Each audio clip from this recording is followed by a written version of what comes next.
just type, just do whatever it is. It needs it. not just Don't put songs. Don't add songs. Just add songs. It's pointless. Please use a picture for the playlist cover.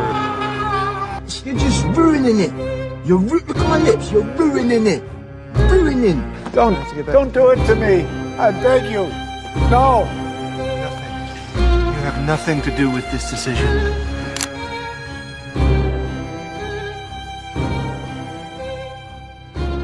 Nature or nurture? We've all asked ourselves this, right? Right? Are you, or you chosen you, or choose? Are you a collection of things you like?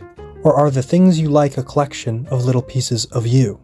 Self-Curation, the process by which we pick apart ourselves until nothing is possibly out of place. Holy Christ, there's nothing left.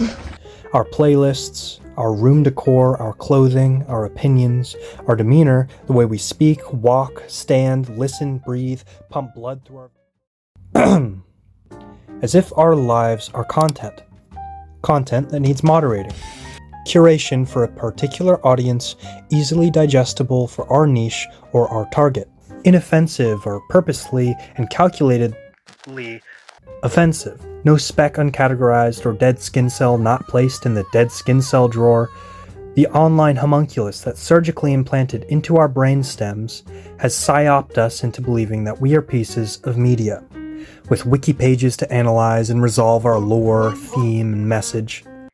Computer, cut off my ears. They're messing with my facial symmetry. Now, looks maxing implications aside, there's enough videos about that. The process of self-curation is anchored in our culture.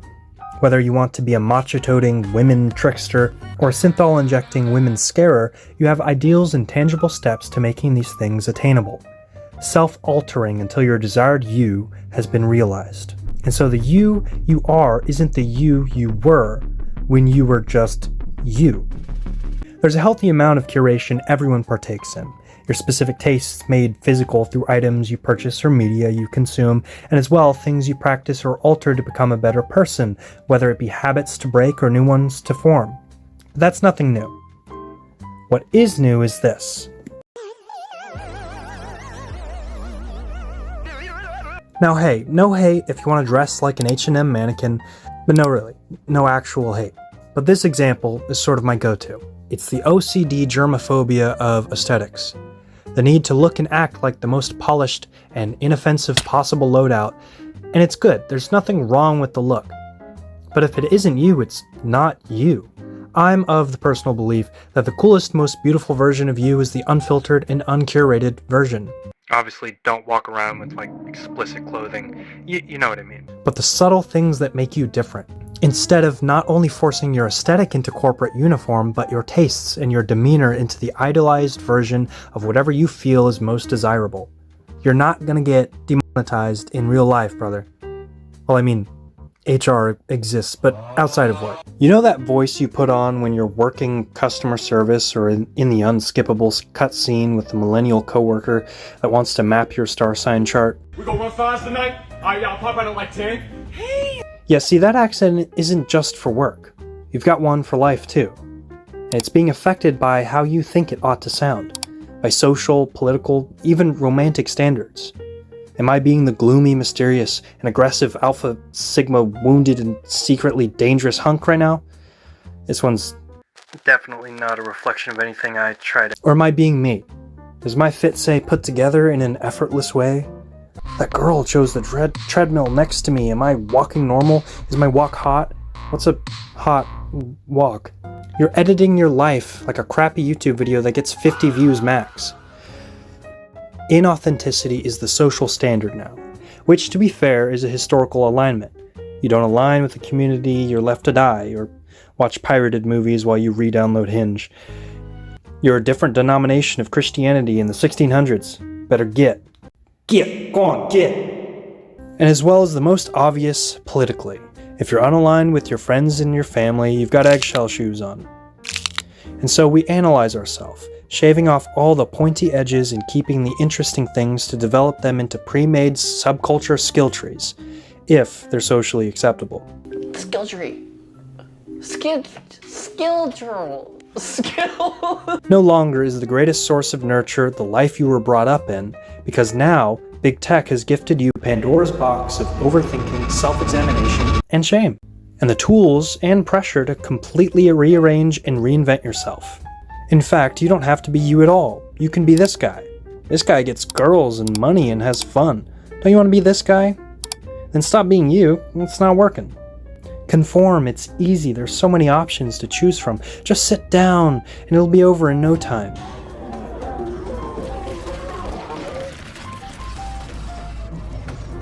Now, obviously, there's a good amount of curation to be done with oneself, but it's never meant to depersonalize and rebirth you.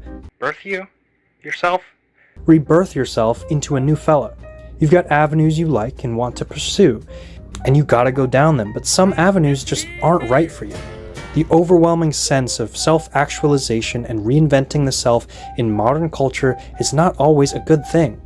In fact, say if there were certain beneficiaries with money and power to hold the code to the algorithmic god who imposes these MK Ultra hair-washing programs, it's possible that possibly there could be malintent. But that'd be crazy. All I'm saying is that the very tempting prospect of completely optimizing your personhood to the molecule with the infinite knowledge boxes we own isn't perhaps, natural or healthy for our very natural and corporeal biology? Or your mental health?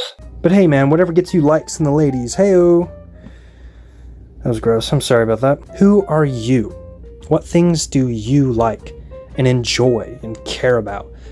Not what looks best or what trends are cool right now or even what won't get me banned from the family gatherings. But who are you? You can put a square peg in a circle hole if you cut the heck out of it and chop off stuff. I don't know about you, but that doesn't sound so fun. Humans aren't blank slates to be hyper-optimized into digestible AI song-filled chill Spotify playlists for greater streaming service profits. No, bro, we're crappy EP tapes with 5 monthly listeners. And all types of people exist. And some are seen as basic, which are easy to rag on, but guess what? If that's truly them and their personality and what they like to listen to and dress like, then the Swiftie, This hurts to say, is just as cool as the unemployed metalhead.